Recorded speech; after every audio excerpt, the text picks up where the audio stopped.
যারা খুব বেশি ঝাল খেতে পছন্দ করেন আজকের রেসিপিটা কিন্তু তাদের জন্য। আসসালামু আলাইকুম এভরিওয়ান, সবাই কেমন আছেন? আলহামদুলিল্লাহ ভালো আছি। আজকে আমি আমার নিজের গাছ থেকে নাগা মরিচ উঠিয়ে আপনাদের সেই মরিচেরই আচার বানিয়ে দেখাবো। এইটা খুবই সোজা, যে কেউ এই আচারটা খুব জলদি বানিয়ে ফেলতে পারে। দেখুন কতগুলো মাশাআল্লাহ আমার গাছে নাগা মরিচ ধরেছে।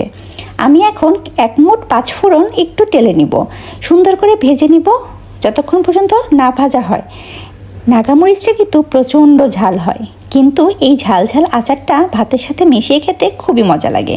এই যে আমি এটা ম্যাশ করে নিচ্ছি। এখন আমি আরেকটা কড়াইয়ে পরিমাণ মতো সরিষার তেল দিয়ে নিচ্ছি। এখানে বেশি তেল লাগবে না। এখানে আমি আস্ত কিছু 5 ফোড়ন দিয়ে দিচ্ছি কিছু রসুনটা আমি হালকা একটু ভেজে নিয়ে তার মধ্যে দিয়ে দিব আমার নাগা মরিচগুলা। দেখুন কত সুন্দর লাগতেছে মাশাআল্লাহ। এখন আমি সুন্দর করে একটু এটা ভেজে নিব। এটা কিন্তু অর্ধেক করার দরকার নাই, এটা এমনিতেই ছোট হয়ে যাবে। আমি আমার গুঁড়া যে মশলাটা বানিয়ে রেখেছিলাম 5 ফোড়নের, সেটাই গুঁড়া করে দিয়ে দিয়েছি। এখন দিয়ে দিচ্ছি পরিমাণ মতো লবণ, হলুদের গুঁড়ো, মরিচের গুঁড়ো আর ধনিয়া গুঁড়ো। এখানে জিরা গুঁড়ো দেওয়ার কোনো দরকার নাই। দেওয়ার পরে আমি সুন্দর করে এটা একটু ভুনা ভুনা করে নিব। এই আচারটা কিন্তু সব কিছুর সাথেই খুব ভালো যায়। আপনি গরুর মাংস, খিচুড়ি, যে কোনো ধরনের ভর্তার সাথে এই আচারটা একদম জমে যাবে। এখন আমি এর মধ্যে পরিমাণ মতো 2 চামচ চিনি অ্যাড করে দিব, এতে করে আপনার টেস্টটা ভালো আসবে।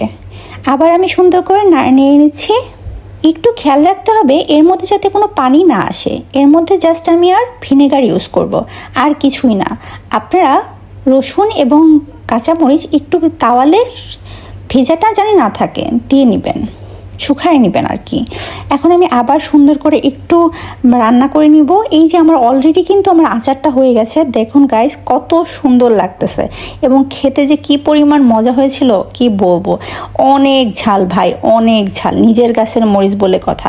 এখন আমি ঠান্ডা হওয়ার পরে সুন্দর একটা কাচের জারের মধ্যে আমি এটা সার্ভ করে নিব। এটা কিন্তু আপনি প্রায় 1 বছর পর্যন্ত খেতে পারবেন, কিচ্ছু হবে না। সুন্দর করে রাখবেন আর মাঝে মধ্যে হালকা একটু রোদে দিবেন, তাহলেই দেখবেন এই আচারটা একদম ভালো থাকবে। নাগা আচারটা কিন্তু অনেক মজা হয়েছিল। আমি বানিয়েছিলাম বলে কথা না, আপনারা আমার মতো এই অল্প কিছু উপকরণ দিয়ে আপনারা যে কোনো ধরনের আচারই তৈরি করে ফেলতে পারেন। খেতে অনেক মজা হবে এবং স্বাস্থ্যকর হবে। নিজের ঘরে বানিয়ে খেলে কিন্তু এটার পুষ্টিগুণটা ঠিক থাকে। আপনি নিজে কি বানাচ্ছেন এটা কিন্তু আপনি নিজে জানেন, তো এর মধ্যে কোনো প্রিজারভেটিভের কোনো ব্যাপার স্যাপার থাকে না। এই যে আমার অলরেডি আচার হয়ে গেছে, এর মধ্যে আমি অল্প পরিমাণে কাঁচা সরিষার তেল দিয়ে দিব, যাতে আমার আচারটা অনেক দিন পর্যন্ত ভালো থাকে। সবাই ভালো থাকবেন, আল্লাহ হাফেজ।